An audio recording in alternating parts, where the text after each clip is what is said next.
আমার হুসাইন আমার হাসান জান্নাতি সকল মানুষের সরদার। এখন বলেন এই হাসান আর হুসাইন নামটা হলো হাসান, নামটা কি? আর একটা নাম হলো হুসাইন, আর একটা নাম কি? যদি কেউ হোসেন বলে সে হুসাইনের সঙ্গে শত্রুতা করে, কারণ নামকে বিকৃত করে কেউ বললে আমার যদি কেউ কয় এই যে দেড় বেটারি যায় আমার ভালো লাগবে, আপনাদের যদি কেউ বলে বেকা মুন্সি যায়, তো হযরত হুসাইন আল্লাহর নবীর পবিত্র মুখ দিয়ে নাম রেখেছে, এই নাম রাখার তৌফিক কে দিয়েছে? হুসাইন। আর আপনি যদি হাসেন হাসেন আল্লাহর নবী করে সরা বলে সরা, নাম কি বলবেন? তাহলে একটা নাম আমি আপনাদের শিখাইতে পারলাম, নাম বলবেন হুসাইন, আর আগে একটা শিখাইছি সালাম। এই দুইটা আপনাদের আমল। আসেন কিছু ওয়াজ করি, আমি তো শেখ আমাকে বলেন, আমাকে জানাই, কারণ এমন বড় বেয়াদবি করতে হবে। হযরত হুসাইন নানার সঙ্গে ছোট্ট হুসাইন খেলা করতেছে। আরে কি জানেননি আপনারা, আমার রাসূল নামাজ পড়তেছে, নামাজের মধ্যে হাসান আর হুসাইন দুই ভাই রাসূলকে কান ধরে মাথার উপরে যেরকম বাথরুমে বসে ওরকম বসছে একজন, আর একজন পিঠের উপরে ঘোড়া বানায় টক টক চলো। আরে ঘোড়ার নাম হলো মুহাম্মাদুর রাসূলুল্লাহ। উপরে হযরত আলী, ফাতেমা আর সাহাবীরা তাকায় কয় হে জলদি নাম, জানিস না কি জিনিসের পিঠের উপরে বইছিস? ফাহুয়া ইমামুল মুরসালিন, ফাহুয়া রাহমাতাল লিল আলামিন, ফাহুয়া খাতামুন নবিয়্যিন, ফাহুয়া শাফিউল মুজনাবিন, ফাহুয়া রাব্বুর রহিম, ওয়া মা আরসালনাকা ইল্লা রাহমাতাল লিল আলামিন। ও তাই আল্লাহ কয় জিবরিল ওই সাহাবীগুলা বাপ হোক আর মা হোক ঠেকা। কয় কে? আমার নবী বুঝতে পেরেছে হুসাইন তার মাথার উপরে উঠেছে, হাসান তার পিঠের উপরে উঠেছে, ঘোড়া চালায়, মজা পায়, টক টক টুক টুক করে জিহ্বা দিয়ে আওয়াজ দেয়। হাদিস হাদিস নানা নাতি মজা করে দেখেন না, ছোট বাচ্চা। আপনাদের যাদের নাতি আছে ছোট্ট নাতি, আপনার সাদা দাড়ি মুখের উপরে দাম করে শোয়া ছিলেন দিছে নাতি, দেয় না? ও জানে এটা না না না খানা দিছে নাতি, ওর কাছে কিসের ইমাম কিসের মুয়াজ্জিন, ও পোলা জারে ভাই তারে নাতি মারে চক্র করছে। হযরত ওদের গুনাহ আছে নাকি? হযরত হুসাইন বসে আছে, না না টুক টুক টুক টুক টুক যে আল্লাহ রাসূল সিজদা অনেক লম্বা হয়ে যাচ্ছে, এই সিজদা উঠানোর জন্য মাঝে মাঝে নাড়াচাড়া দেয়। সুবহানাল্লাহ সুবহানাল্লাহ।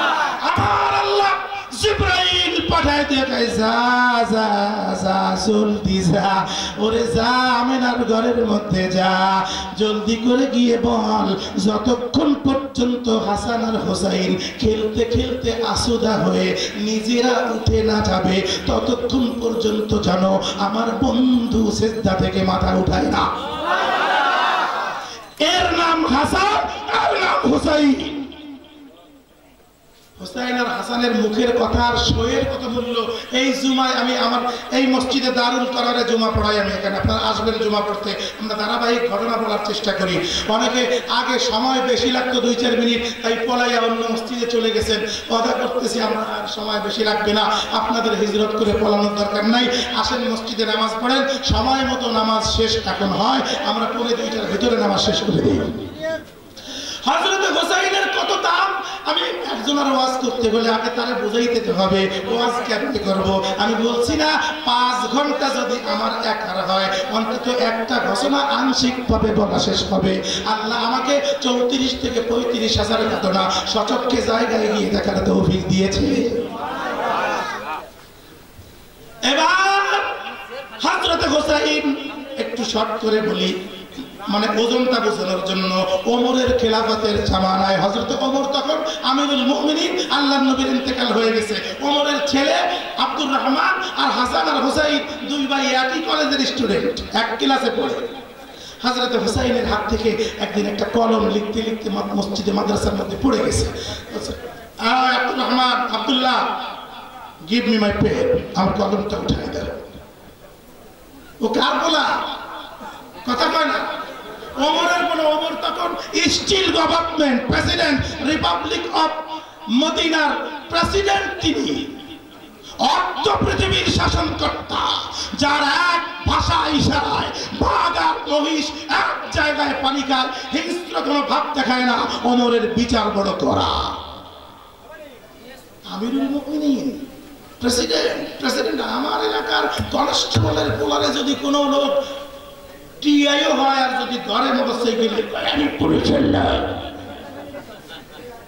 টিআই কয় বাপজান ছা আরো 5 টাকা নিয়ে যা চাকরি থাক। আর যদি মন্ত্রী মিনিস্টারের পোলা হয় তো মানি ব্যাগ শুনতে ছিঁড়ে পড়বে, আপনার ফুল দিলাম, মানি ব্যাগ দিলাম, আপনি আমার মোটরসাইকেল নিয়ে যান। এই স্বীকৃতি, এগুলো ইসলামের ইতিহাস নয়। হযরত হুসাইন কেমন মানুষ দেখেন, ক্লাসের মধ্যে বসে আছে, কলম পড়ে গেছে, গিভ মি মাই পেন, আমার কলমটা দাও, দিছে। হযরত ওমরের ছেলে, তিনি রাজপুত্র, তিনি তখন শাসকের সন্তান, তার বাবা স্টিল ক্ষমতায়, এমন মানুষ ওমর। ওমরের এক ঘুষিতে সবকিছু সম্ভব। ওমরের দেখলে শয়তান পাততে পাততে দৌড়ায়। শয়তান কয় ওমর যে রাস্তা দিয়ে হাঁটে অন্তত 20-25 দিন ওমরের ঘেরান থাকে, ওই রাস্তায় আমি যাই না। ওমর না ধরলে ওর ঘেরানে তো দিতে পারে। দিস ইজ দ্য ওমর বলতেছে। আবার কলম পড়ে গেছে, এবার ইচ্ছা করে কলম আবার ফলাইছে। কে ফলাইছে? ওয়াজ শুনতেছে, সারা রাত ওয়াজ শুনে সকালবেলা যাচ্ছে, হুজুর যে ওয়াজ করছে না ফড়া হয়েছে একেবারে। তাই নাকি? কিন্তু একটা কথা বুঝলাম না, হুজুর ইউসুফ জুলেখার গল্প করলো, আসলে জুলেখা পুরুষ না মহিলা? এরকম শুনতে আইছে। কে কলম ফেলাচ্ছে? ইচ্ছা করে। কে ফেলায়? ইয়া হোসেন করে এখন কইতে পারেন না? বলেন কে ফেলায়? হুসাইনের নাম বললেও সব হবে। আহলে বাইতের একজন। Must be you thinking all of you that because it is for you and Quran last and final decision from God, not only for man, any kind of man in the territory. Hussain ইচ্ছা করে কলম ফেলে দিচ্ছে। কয় ভাইজান আপনি তো ইচ্ছা করে বানাইলেন। চুপ! গোলামের ঘরের গোলাম উঠা, প্রেসিডেন্টের গোলামের কয় গোলামের ঘরের গোলাম, ওর মাথা থাকবে। বঙ্গভবনের সামনে দিয়ে আমি হাঁটলে পুলিশ। আর যদি ভিতরের লোকের কই তোমার গোলা গোলামের ঘরের গোলাম, আমার মাথা দিয়ে তো মালা বানায় গলায় দেবে। হযরতে ওমরের সন্তানকে বলতেছে, গোলামের বাচ্চা গোলাম, আমার কলমটা আবার উঠায়া দাও। তৃতীয়বার আবার ফেলে দিয়েছে ইচ্ছা করে, আবার বলে উঠায়া দে। হযরতে ওমরের গোলাম ভিতরে লাগছে, পেস্টিসাইড হইছে, বলতেছে যা কলমটা উঠায়া দিছে আদবের খেলাপ করে নাই, কারণ ওটাতে নবীর রক্ত। কলম উঠায়া দিয়ে কিছু না বলে মুখ বুঝে দৌড় দিছে বাবার দরবারে, যাকে আব্বা আজকে বিহিত করতে হবে, আপনি প্রেসিডেন্ট, আপনার এই ভয় পায় সে ভয় পায়, বহুত দেখছি ভয় আজকে দেখা যাবে। আমাকে গোলামের বাচ্চা গোলাম বলেছে হোসাইন, এর বিহিত করতে হবে, নতুবা আমি আপনার ছেলে না। কয় বেটা তুই তো আমার ছেলে? তাতে কি হয়েছে, আপনার পিছিয়ে খাওয়া। হযরত ওমর বলে তুমি যেই কাহিনী কইছো, গোলাম কইছিল কিন্তু যেই ব্যক্তি কইছে এ তো বিশাল ব্যক্তি, এর বিচার তো ছোটখাটো করে করলে হবে না। তার বিচার যদি করতে হয় যেমন বড় ব্যক্তি, তার বিচারও হবে এমন বড়, ঠিক কিনা? এই জন্য এমপি মন্ত্রী মিনিস্টাররা মূল্যে দেখবেন জানাজায় 5 লাখ লোক হওয়া লাগে, কারণ জনমের দোষী, ওর অনেক উকিল মুক্তারের দরকার। আমরা তো গরিব, কোনো গোনা নাই, তেমন বড় কোনো কথা নাই, 2-4 জন হইলেই আল্লাহ কয় তুই মাফ করছি যা। বুঝলেন না? এক চাচা মারা গেছে, মরে যাওয়ার পরে ফেরেশতারা কয় ওই চাচা এদিকে আসো, তুমি যা করছো তোমারে জান্নাতে দেব না জাহান্নামে দেব, আমরাই তো বিপদে আছি, তোমার নেকিও যেমন গুনাহও তেমন। হ্যাঁ শুনতেছেন না? খারাপ লাগে? চাচা মরে যাওয়ার পরে একটা ঘটনা উপমা। চাচা কয় তা কি করতে চেষ্টা করো? চাচা তুমি কও, তুমি মরে গেছো, তোমার জান্নাতে দেব না জাহান্নামে দেব? তো চাচা সারা জীবন ব্যবসা করতো, কি করতো? সারা সাইল মাপে দেখেন, এই লাভের লাভ, লাভের লাভ, একরে এক লাভের লাভ, বলে না? সাইল পাট মামার একটা ভাব আছে, যারা গাছ টানে হেইয়া জোরসে মারো, কি কয়? কথা কয় না? জোরসে মারো। আরো জোরে কয় না? এবার চাচারা জিজ্ঞে তুমি কই যাবা বাবা, তোমার এই জনচক প্লিজ বলতেছে আমি অল্প সময় শেষ করে দেবো। কাকা তুমি যাওয়ার ইচ্ছা কোথায়, জাহান্নামে দেবো না জান্নাতে দেবো? বাবা সারা জীবন ব্যবসা করছি, বিজনেস করছি, আমার জান্নাত জাহান্নামের কাম নাই, যে জায়গা গেলে 2 টাকা হয় সেই নিবাটা। হযরত হুসাইন অপরাধ করতে পারে, বিচার করার ক্ষমতা পৃথিবীর জমিনের নিচে কেউ আছে? হযরত ওমর তো চান্স পাইছে। ওমর বুদ্ধিমান না বলো? কথা কই না? ওমর বুদ্ধিমান না বলো? বুদ্ধিমান। হযরত ওমর শেষ করব। হযরত ওমর ডাক দিয়ে বলতেছে, হ্যাঁ আমার পুত্র যেহেতু বড় মানুষ, দামি মানুষ, তার বিচার হবে বড় মজমায়। আগামী জুমার মধ্যে খুতবা একটা শেষ হয়ে গেলে দ্বিতীয় খুতবার আগে তার বিচার হবে বড় মজলিসে, মদিনার সবাই দেখবে।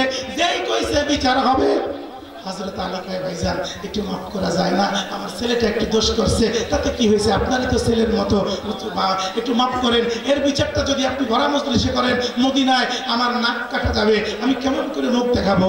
শোনে না, ফাতেমা এসে বলে, ও ভাইজান আপনি প্রেসিডেন্ট তো কি হয়েছে, আমার আব্বা আমার এই সন্তানটির মুখে গোরগতরে গায়ে এমন কোনো জায়গা নাই যেখানে চুমা দেয় নাই, আমার এই ছেলেটাকে একটু মাফ করে দেওয়া যায় না? ছোট মানুষ ভুল করছে তো কি হয়েছে, দয়া করে একটু মাফ করে দেন। না না না, মাফ হবে না। ওমর যখন বলেছে hit to finish, what is a law, বিচার হবেই হবে, আর কোনো কথা নাই। শুরু হয়ে গেছে বিচার মজলিসের মধ্যে। জুমার দিনে সব মানুষ এসে গেছে। বলছে, এই আব্দুল্লাহ আমার কাছে আসো, আলী তোমার সন্তানটাকে নিয়ে আমার ডান পাশে দাঁড়াও। নিজের ছেলেকে বাম পাশে, অন্য ছেলেকে ডান পাশে দিয়ে বলছে, আব্দুল্লাহ তুই বসবি না, দাঁড়ায় থাক। আর বলতেছে আপনারা দুইজন বসেন। হযরত ওমর ডাক দিয়ে বলে, আব্দুল্লাহ বলো তুমি বাদী হয়ে কেস দিছো, বিচার কিসের? কয় ওই হুসাইন আমাকে বড় মজলিসে স্কুলের ক্লাসের মধ্যে আমার বন্ধুদের সামনে আমাকে গোলামের বাচ্চা গোলাম বলে গালি দিয়েছে। কয় তাই নাকি? হুসাইন তুমি দাঁড়াও। আমি সংক্ষেপে বলতেছি, যেহেতু আমাদের মেহমান চলে এসেছে। দাঁড়ানোর পরে বলতেছে, বলো তুমি কি আমার সন্তানকে গালি দিয়েছো? হযরত হুসাইন বলে, আমার বডির মধ্যে আল্লাহর নবীর নূরানি রুহানি খুন, এই খুন এই রক্ত মিথ্যা কথা বলে না। আমি বলেছি এবং আলবত বলেছি, আর সত্য কথা বলেছি। হ্যাঁ সবাই শুনছেন? হ্যাঁ। তাহলে বিচার শুরু। বাবা বিচার করতে হলে লিখিত কাগজপত্র লাগবে, মুখের সাক্ষীতে খালি কাজ হবে না। তুমি যে এই কথাটা বলছো যে আমি গোলামের ঘরের গোলাম, এই কথাটা লিখে একটা কাগজে আমাকে একটু দিতে পারবা? আমি দিতে পারবো না। হইছে কি, কাগজ নিয়ে আসো। এই কলমটা যেন লাল হয়, লাল signature is very danger, red signature is very danger. বলতেছে লাল কালির সিগনেচার হবে। আর একটা সময় লাল কালির সিগনেচার হয়েছিল ওই যে ফেরাউনের হাতে যখন রব্বুকুমুল আলা বলেছিল, ওর হাতে লিখে রাখছিল ডুবাই মারার সময় পায়, দেখ তোর আইনে তোর বিচার হয়, পরে একদিন বলবো মসজিদে আসবেন। আচ্ছা এবার বিচার হয়ে গেছে, সিগনেচার করে লিখে দিয়েছে, আমি হুসাইন অমকের পুত্র, অমককে আমি গোলামের বাচ্চা গোলাম বলেছি। ইতি মুহাম্মাদুর রাসূলুল্লাহর নাতি হুসাইন। সাইন দেখেন নেন। হযরত ওমরের চেহারা এতক্ষণ যেমন ছিল এবার চেঞ্জ হয়ে গেছে। হযরতে ওমর কান্না শুরু করে দিয়েছে, কান্না বিজড়িত কণ্ঠে বলতেছে, একবার ওই লেখা কাগজটা চোখের মধ্যে লাগায়, আর একবার মুখের মধ্যে লাগায়, আর একবার বুকের মধ্যে লাগায়, আর একবার মাথার মধ্যে লাগায়, আবার গায়ের বুকের মধ্যে লাগায়। হযরতে ওমর অজরে দাঁড়ায় বেষ্টের মতো কাঁদতেছে, কাঁদতে কাঁদতে বেহুশ হয়ে যাওয়ার উপক্রম। হযরতে ওমর কাগজটা ছাড়তেছে না। লোকেরা বলে, ওমর পাগল হইলা নাকি, তোমার তো মৃত্যু পেরাই উপক্রম, তুমি তো মরে যাবা, হার্ট ফেল করবা, এমন করতেছো কেন? ওই কাগজের মধ্যে তেমন কিছু লেখা না। হযরত ওমর ডাক দিয়া বলে, আজকে মসজিদে নববীর সমস্ত মুসল্লি সাহাবীরা সাক্ষী, আমাকে গোলামের বাচ্চা, গোলামের সার্টিফিকেট দিয়েছে আমার মুহাম্মদুর রাসূলুল্লাহর নাতি। তিনি সার্টিফাই করেছে আমি আমার নবীর গোলাম। সেই হিসাবে আমি আগামীকাল যদি আমার মৃত্যু হয়ে যায়, আমি যদি মরে যাই, মালাকুল মউতিল্লাযী উকিলা বিকুম সুম্মা ইলা রাব্বিকুম তুরজাউন, যদি আমার কালকে মৃত্যু হয়ে যায়, আমার যদি পরোয়ানা শেষ হয়ে যায়, আমার মৃত্যুর পরে আমাকে যখন দাফন করবে, কাফন করাইয়া দাফনের পূর্বে এই লেখা চোতা খান, এই কাগজটা আমার হাতের মুঠের মধ্যে দিয়া আমার বুকের উপরে চাপা দিয়া দিবা। লোকেরা কয় কেন কেন কেন কেন কেন ওয়াই কেন এটা করতে হবে? এই আমি ওমরের জীবনের কোনো আমল যদি কবুল না হয়, আমাকে যদি আযাবের ফেরেশতারা আযাবের ফয়সালা করে ফেলে, আমার যদি ব্যবস্থা অন্যরকম হয়ে যায়, আমি ওমর ওই ফেরেশতাদের ডাক দিয়ে বলবো, একটু দমলা আহলে বায়াতের একজন মুহাম্মদুর রাসূলুল্লাহর খুব আদরের একজন নাতি, মুহাম্মদুর রাসূলুল্লাহর রক্ত, মুহাম্মদের কলি রাসূলুল্লাহর কলিজার টুকরা, হযরতে হোসাইনের পুত্র হযরতে ফাতেমাতুজ জোহরার কলিজার টুকরা, নয়নমণি, মদিনার সমস্ত পৃথিবীর মানুষের নয়নের মণি, কলিজার টুকরা হাসান হোসাইনের হাতের লেখা এই কাগজটা দেখ, সে নিজে সার্টিফাই করেছে আমি নাকি মুহাম্মদুর রাসূলুল্লাহর গোলাম। আর এই মুহাম্মদুর রাসূলুল্লাহর